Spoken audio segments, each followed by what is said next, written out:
ونشهد أن لا إله إلا الله وحده لا شريك له ونشهد أن سيدنا ومولانا محمدا عبده ورسوله صلى الله عليه وعلى آله وأصحابه وسلم.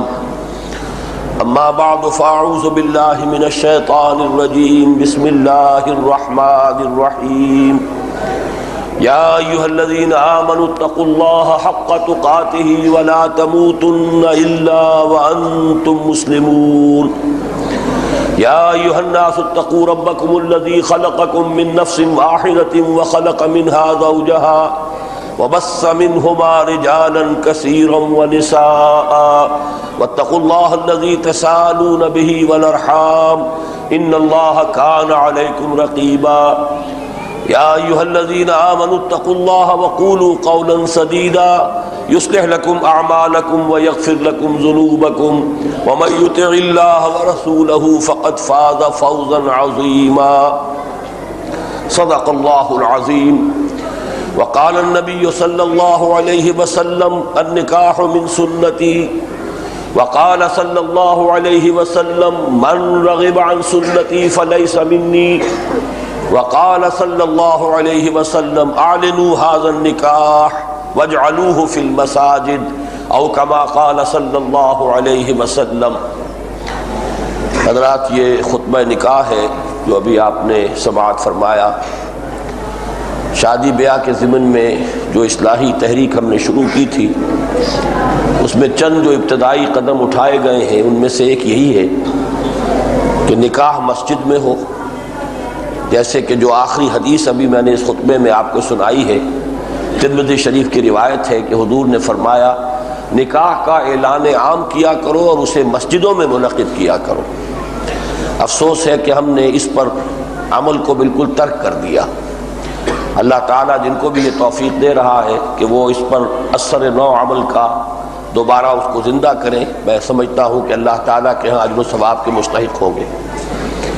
دوسری بات یہ کہ یہ جو خطبہ ہے یہ محض رسمن نہیں ہے، یہ کوئی جنتر منتر کی طرح کی چیز نہیں ہے، بلکہ یہ خطبہ ہے تلقین کے لیے، تعلیم کے لیے. حضور کا یہ فطری طریقہ تعلیم تھا کہ جہاں بھی لوگ جمع ہوں، عام طور پر جمع ہونا معاملہ ہوتا ہے یا کوئی تقریب خوشی کی ہے یا تقریب کوئی غمی کی ہے، تو اس میں لوگ خود بخود جمع ہوتے ہیں. تو اس موقع سے فائدہ اٹھا کر وعظ اور نصیحت اور تلقین اور تعلیم، یہ گویا کہ آپ کا بہت ہی فطری طریقہ تھا. تو نکاح کے موقع پر جو خطبہ آپ ارشاد فرماتے تھے اس میں 4 آیات ہوتی تھی شروع میں.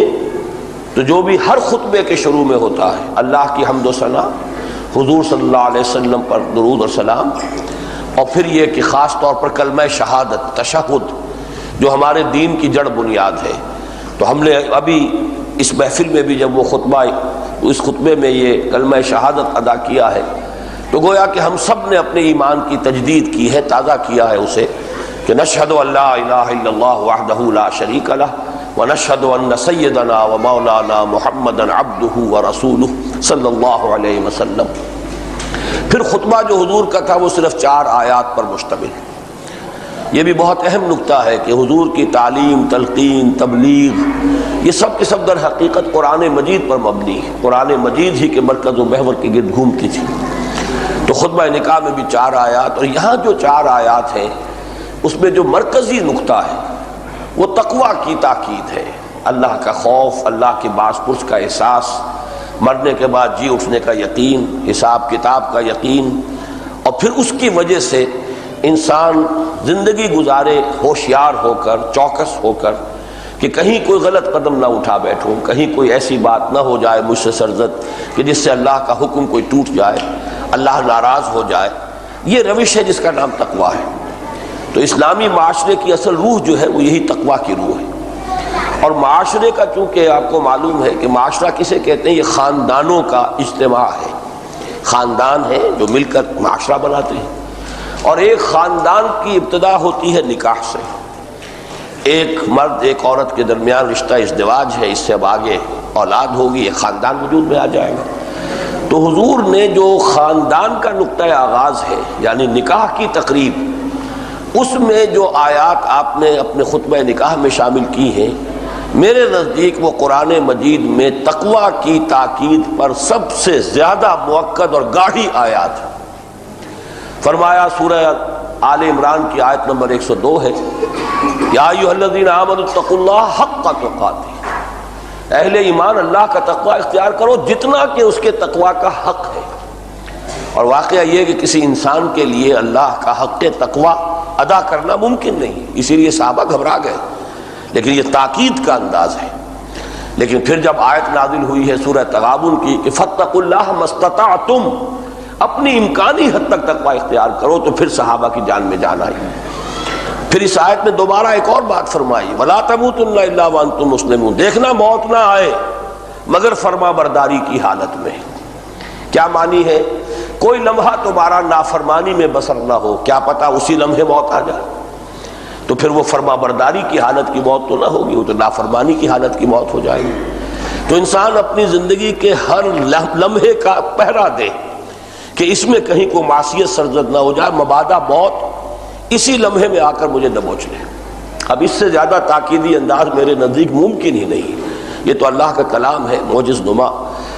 اس کے بعد دوسری آیت میں 2 مرتبہ تقوی کا لفظ آئے، یا ایھا الناس، اے لوگو، اتقوا ربکم، اپنے رب کا تقوی اختیار کرو، الذی خلقکم من نفس واحدۃ وخلق منہا زوجہا، جس نے تمہیں ایک جان سے بنایا، اسی سے اس کا جوڑا بنایا، وبث منہما رجالا کثیرا ونساء، ان دونوں سے پھر کثیر تعداد میں مردوں اور عورتوں کو پھیلا دیا، واتقوا اللہ الذی تساءلون بہ، پھر اسی ایک آیت میں دوبارہ، اور اللہ کا تقوی اختیار کرو جس کا ایک دوسرے کو واسطہ دیتے ہو۔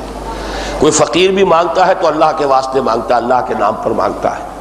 کہیں جھگڑے ہو جاتے ہیں تو پھر آخری دلیل یہ ہوتی ہے اللہ کے لیے مان لو اور بات ختم کرو۔ تو جس اللہ کا واسطہ بعد میں دینا ہے، پہلے اس کے احکام پر عمل کرو گے، جھگڑے ہی نہیں ہوں گے، فساد ہی نہیں ہوگا۔ اس نے تو ہر ایک کے حقوق معین کر دیے، ہر ایک کے فرائض معین کر دیے۔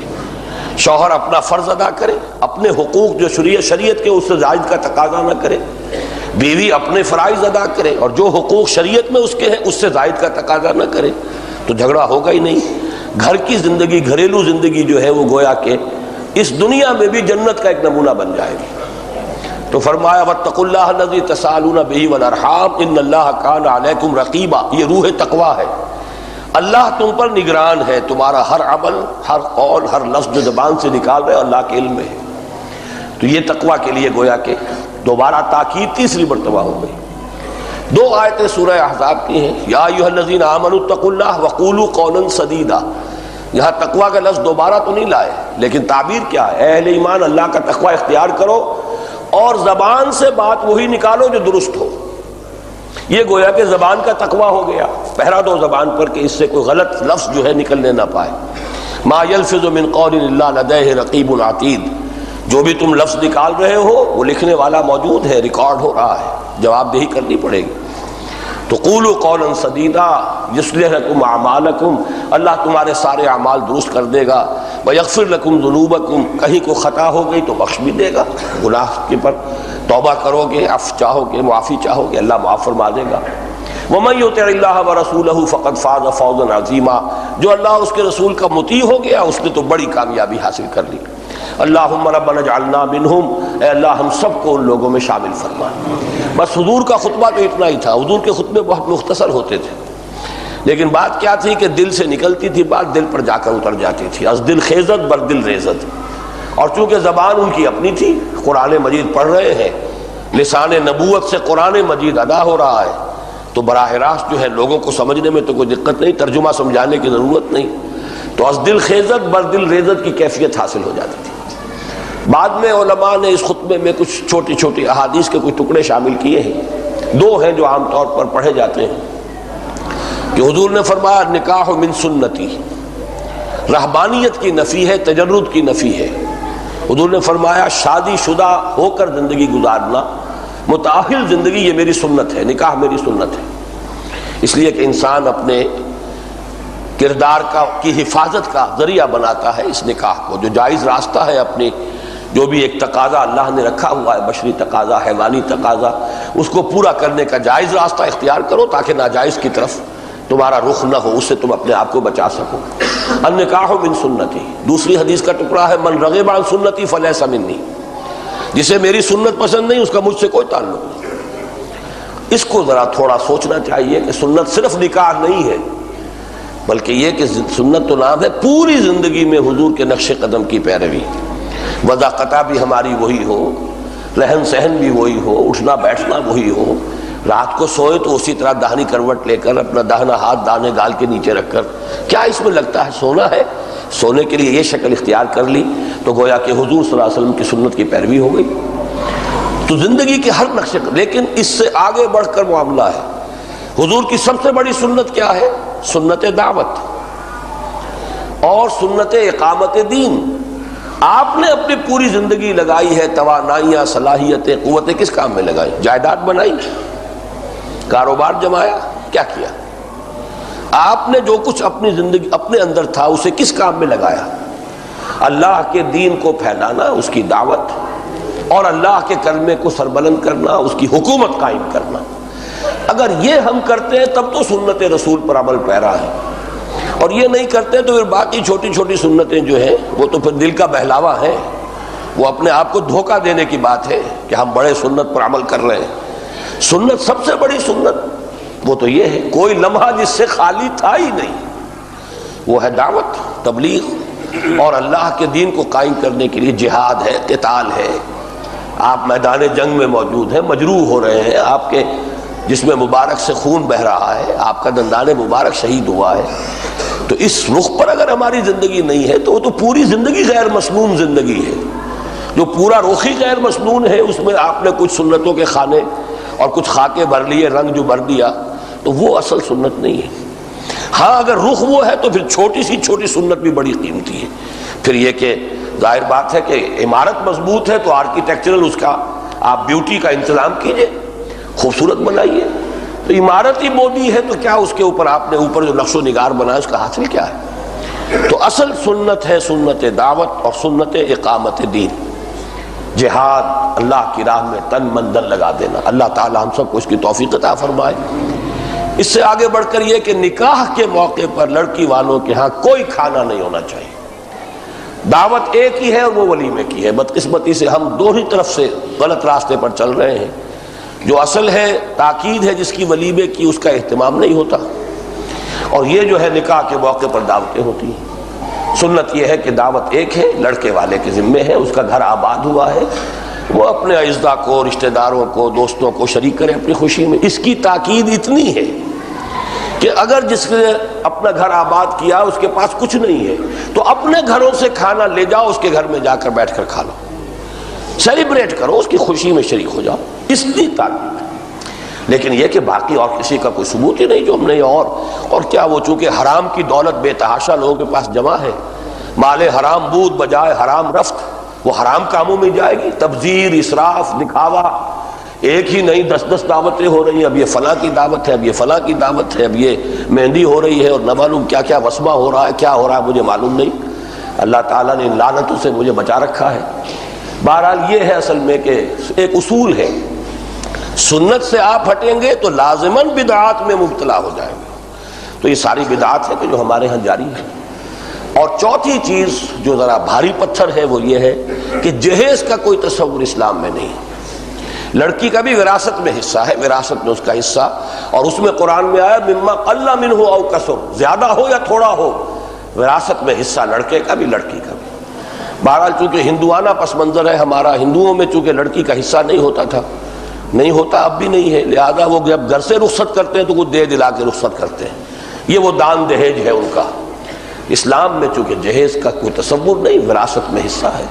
ویسے یہ کہ کوئی لڑکی کو کوئی شخص دینا چاہتا ہے کچھ، آگے پیچھے کو دے لے، آخر پوری زندگی پڑی ہوئی ہے، لیکن یہ کہ عین اس وقت دینا، اس کا دکھاوا کرنا، یہ گویا کہ گندگی پر گندگی جو ہے اس میں اضافہ ہوتا چلا جاتا ہے۔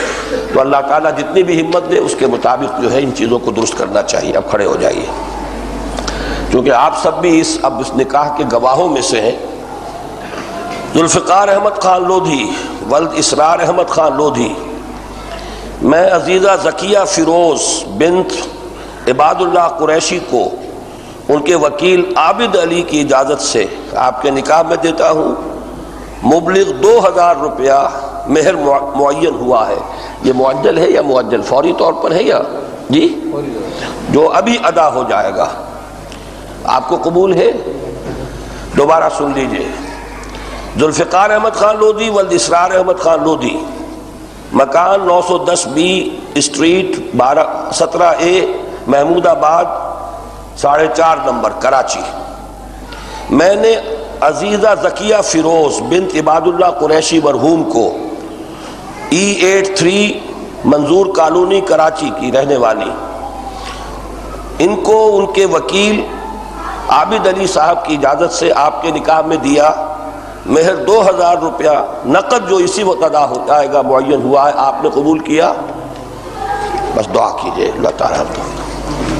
الحمدللہ الذی ہدانا لہذا وما كنا لنہتدی لولا ان ہدانا اللہ. ربنا لا تزغ قلوبنا بعد إذ هديتنا وهب لنا من لدنك رحمة إنك أنت الوهاب. اللهم بارك في هذا النكاح، اللهم بارك في هذا النكاح، اللهم بارك في هذا النكاح.